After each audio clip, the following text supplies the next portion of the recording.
रतन नवल टाटा पूरा नाम। पिता का नाम नवल टाटा।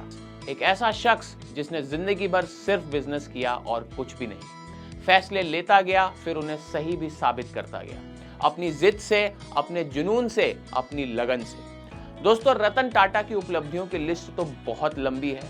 1962 में टाटा ग्रुप में काम शुरू करते हुए इन्होंने कंपनी और देश के लिए कई सारे कीर्तिमान स्थापित किए। 1999 में फोर्ड मोटर्स के साथ काम करने की इच्छा जताई थी इन्होंने, लेकिन तब दुनिया की इस मशहूर कंपनी ने उनका बहुत मजाक उड़ाया था। लेकिन 2008 में रतन टाटा ने इसी कंपनी से जैगुआर लैंड रोवर खरीदकर दुनिया में तहलका मचा दिया और तब इस प्राउड फीलिंग को हर भारतीय ने अपनी जीत के तौर पर महसूस किया था।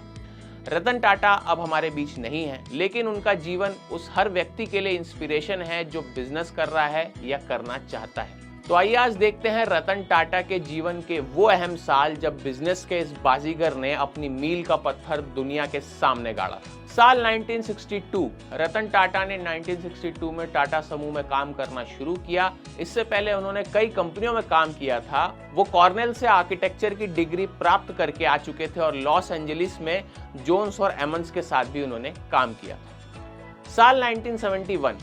रतन टाटा को national radio and electronics company limited का डायरेक्टर इन चार्ज नियुक्त किया गया। साल 1981। रतन टाटा को टाटा इंडस्ट्रीज का चेयरमैन बनाया गया। वहां उन्होंने इस विचारशील संस्था और हाईटेक बिजनेस में नए उद्यमों के प्रमोटर के रूप में एक बहुत ज्यादा अहम भूमिका भी निभाई। साल 1983। रतन टाटा ने टाटा सॉल्ट की शुरुआत की, जो भारत का पहला राष्ट्रीय स्तर का ब्रांडेड नमक था। इसने आयोडीन युक्त वैक्यूम इवेपोरेटेड नमक को उस समय बहुत लोकप्रिय बना दिया था।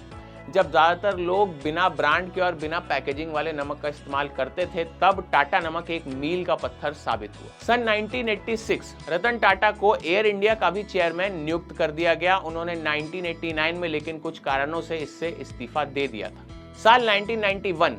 रतन टाटा ने जेआरडी टाटा के बाद टाटा सन्स और टाटा ट्रस्ट्स के चेयरमैन का पद संभाला और पूरी तरह से टाटा ग्रुप के अध्यक्ष बन गए। साल 1999। रतन टाटा और उनकी टीम ने जब अपनी कार बिजनेस को फोर्ड मोटर्स के पास लेकर गए तो फोर्ड ने इस पर उनका बहुत मजाक उड़ाया था। लेकिन कुछ साल बाद रतन टाटा ने फोर्ड से ही जैगुआर और लैंड रोवर को खरीद लिया। सन 2000। रतन टाटा को भारत सरकार द्वारा पद्म भूषण से सम्मानित किया गया। उसी साल टाटा टी ने वैश्विक चाय ब्रांड टेटली ग्रुप को खरीद लिया और अपने ग्रुप में और ज्यादा बढ़त कर ली। साल 2004। रतन टाटा की अगुवाई में टाटा कंसल्टेंसी सर्विसेज यानी टीसीएस को भारतीय स्टॉक एक्सचेंज यानी बीएससी में लिस्ट कर दिया गया। ये कंपनी अब भारत की दूसरी सबसे बड़ी कंपनी है और लाखों लोग हर साल यहाँ रोजगार भी पाते।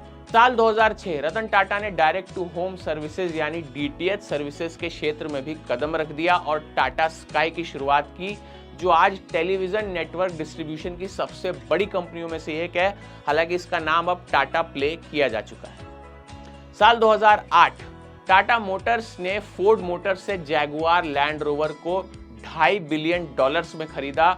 उसी साल रतन टाटा को पद्म विभूषण से भी सम्मानित किया गया था और उन्होंने उसी साल आम आदमी के लिए काफी किफायती कार टाटा नैनो लॉन्च की, जो 1 लाख रुपए की थी और बाद में लखटकिया कार के नाम से भी जानी गई। दिसंबर 2012 में रतन टाटा ने 50 साल के बाद टाटा समूह के चेयरमैन के पद से इस्तीफा दे दिया और साइरस मिस्त्री को एक कार्यभार सौंपा। हालांकि कुछ वर्षों बाद साइरस मिस्त्री ने भी यह पदभार छोड़ दिया था कुछ विवादों की वजह से।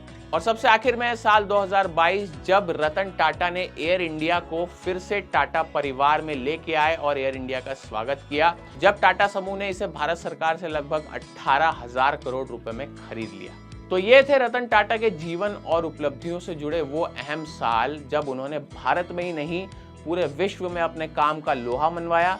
तो आप भी अगर सर रतन टाटा के फैन हैं तो इस वीडियो को लाइक कीजिए, शेयर कीजिए और ऐसे ही और वीडियोस देखने के लिए सब्सक्राइब कीजिए हमारे चैनल्स विस्तार न्यूज़ और विस्तार डिजिटल को।